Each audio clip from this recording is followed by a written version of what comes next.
કા ભગત માથે ધોમ ધકે અટાણે કેમ વળી? અટાણે તો મહાદેવ ને પૂજારી બે હુતાય છે. ભગત ની ભક્તિ બહુ ભારે બાપા.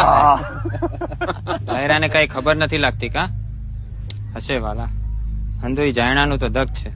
આવ ભગત હવે કઈક ગમ પાડો. મેલું ટાણું છે ભાઈ. કોને તા? તબાગોર. ગોર બાપા પોતે? ના ઘેરથી વાવડ મળતા જ ને હાયલો છું. હાલો હાલો હાલો જટ હાલો.